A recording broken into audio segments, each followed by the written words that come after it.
Welcome to the Bold Analysis, ladies and gentlemen. And thank you very much for supporting our channel. And I want to start by asking you that kindly subscribe to our channel. Click the notification bell. It is just next to the subscription button. I also want to reach out and say thank you to those who've been sharing our videos. Asanteni sana. And of course, as we grow to greater heights, we are growing together.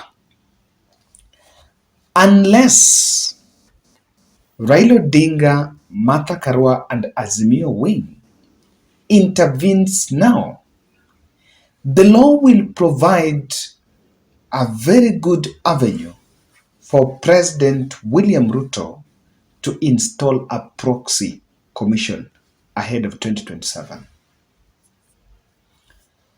We have a presidential system, and the only time that IPBG was employed was used in coming up, or rather in forming a commission, was before the 1997 presidential election. I am speaking about the process of replacing Wafula Chebukati, Abdi Gulie, and Boya Molu, who are all set to end their tenure at the IBC by January 2023. Remember, they're supposed to serve the term. I think it's a 5-year term, and it's non-renewable. Though that can be extended, but it's non-renewable. And there is a lot of things that is happening in the commission. I'll do some other in-deep analysis on this and try to delve there for some time. But in this analysis, I want to take you through the process of coming up, of replacing a chairman or a commission, with a view of showing you how the last signature of the president determines who exactly takes those roles. Today, 2 months to the end of Wafula Chebukati's tenure, the president, as mandated by the constitution, has gazetted the vacancies in the IBC of the 3 commissioners and the chairman, as stipulated by the law. And according to the law, after the president announcing that, the bodies, the next 7 days, they're supposed to form a panel that shall interview and spearhead the process of getting the nominees for that position. Now, I want you to see how this will work. The panel is supposed to consist of 7 members. Out of these 7 members, there are 4 members who are 2 women and 2 men that constitute that panel are supposed to be nominated by Parliamentary Service Commission.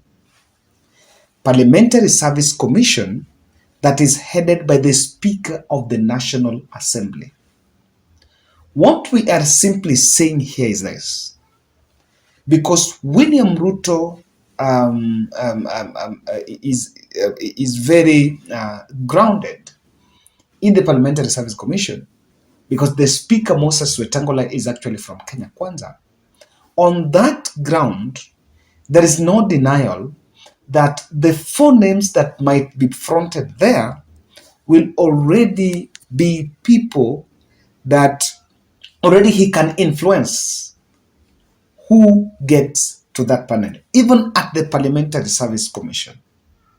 And it's not to insinuate that that's the law, that's what exactly will happen. But that's the logic in it. Because some of these positions, apart from the competency, apart from the qualification of someone there is also the backroom lobbying. And some of these will be used to give people, to reward people here and there and manage expectations. So 2 people, 4, 2 men, 2 women.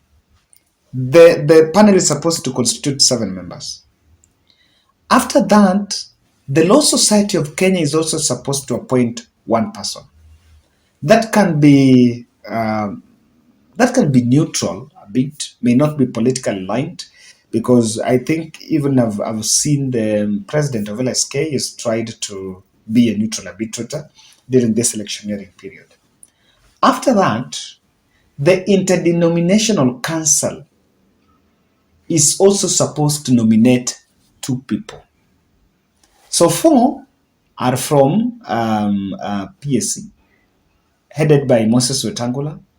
Directly, he can influence. Some other 2 are from Interdenominational Council. Let me promise you this, that this, unlike the last elections where the mainstream churches did it, this time round, the evangelicals that were around William Ruto will present one name. They will have a representation in that panel. So maybe mainstream churches, Catholic or the others, will give one. But on this one, I will not be shocked to see someone who is from the evangelicals. And honestly, there is no problem with that. We're just saying that we're not complaining that someone from evangelicals can be there. But from that, the 2 slots from Interdenominational Council, it's very easy for you also to plant another person that favors the president, or rather Kenya Kwanza. So that is at the level of the panel.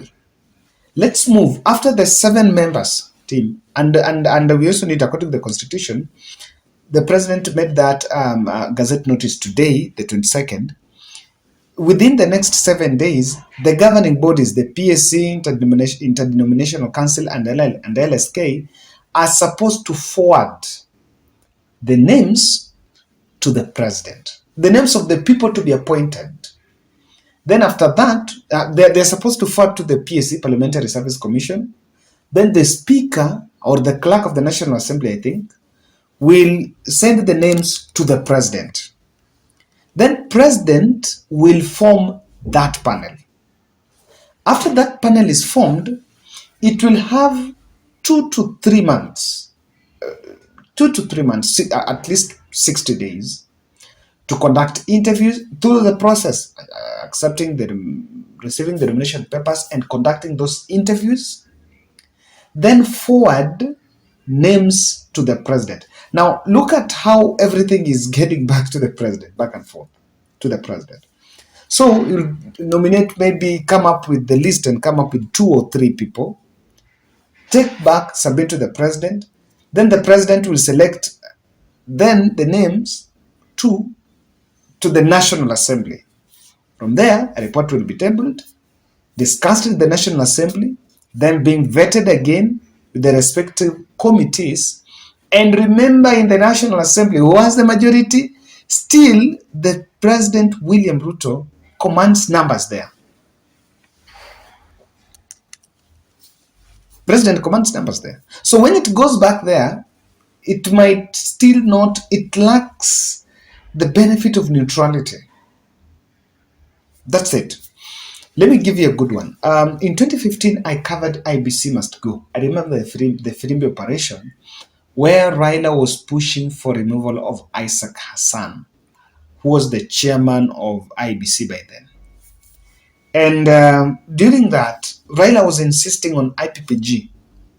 He didn't want the process to go through the constitutional way, even though we later realized that they were kicked out of the office, that they had to resign and compensated so that the new would be formed.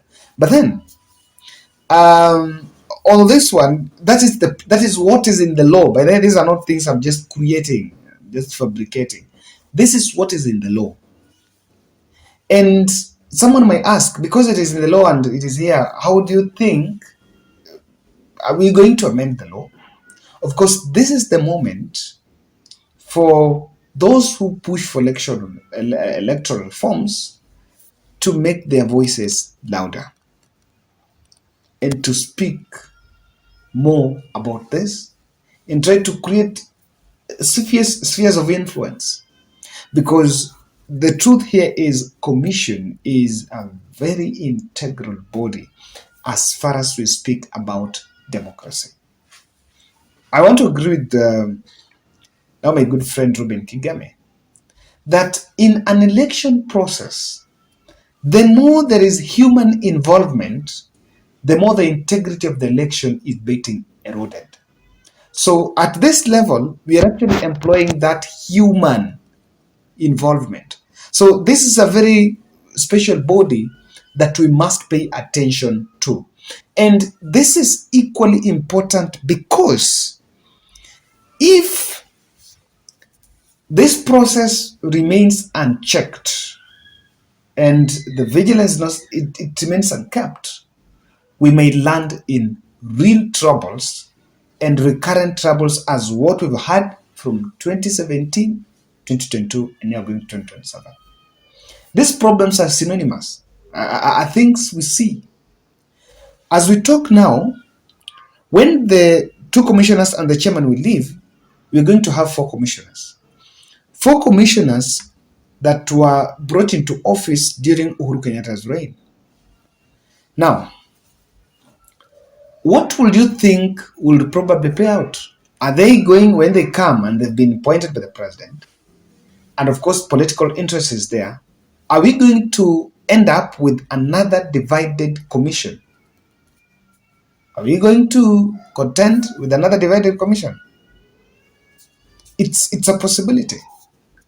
And the commission can always be divided because political interests can be vested in that commission. At the campaign trail, Azimio wing, and to be specific, Raila and Junet Mohammed, were taking issues and raised alarm that there was the tender that was awarded to a company that already had links with Wetangula. Those are the political interests we are talking about. And we have by-elections here and there that are coming. But as we say, I listened to the current chairman of Ruto Chebukatis saying that elections should be progressive and maybe in 2027 you should still go portal way or so. You may bring a team that will just embrace status quo. This is what I realize. And I analyzed here. For you to have a fair commission and for our democracy to be, let me say to thrive, the kind of a commission that we need should be, I don't know what to think, but people who do not take, it's not about, because they're human beings, so they either support this or they support that. But there seems to be people who should not be indoctrinated. Like in the run-up to the last general election, you could hear senior staff members of IBC coming out to make statements that will portray them as supporting a political side. Yes, as shallow as one coming out to say that in this election tumeangalia sana wakubwa, sasa tunataka kuangalia mama mboga. That was that clip. If you've been following the ball, you'll realize, and your guess on who said that.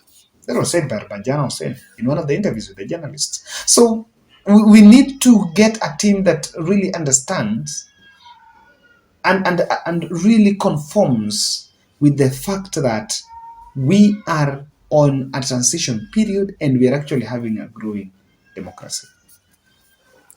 Chairman position,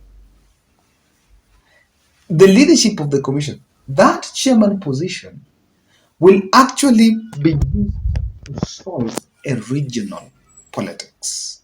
I can tell you, it's attempt it might be given to region X in the campaign trail or somewhere in the middle. It will be used to emblem that was a reward. And sadly, that's where we are. I think the decision by William Ruto to initiate this process will be interesting. And I'm telling you, for the next 2 months that we'll be talking about this, it will be interesting to see on how Azimio take. To some extent, it can also be diversionary. You know, we are almost making to the 100 days countdown. It might also trigger Raila's reaction, and maybe they just want Raila to react and create, start now disorganizing things here and there. Then before he knows, they're already complaining about Raila. And so, if you ask me, should Raila get involved? I think yes, he should try to make an impact, and not about Raila, but Azimio Wing or other political stakeholders. Other political stakeholders must seize this moment, because the truth of the matter, those who believe that we want to grow our democracy, it must start from this process. Otherwise, we shall have a proxy commission that will still bungle elections. I believe that the only election that was done in this country free and fair was in 2002. All the other elections are being by bungled by the human involvement, maximum human involvement in the electoral process. That's my bold analysis.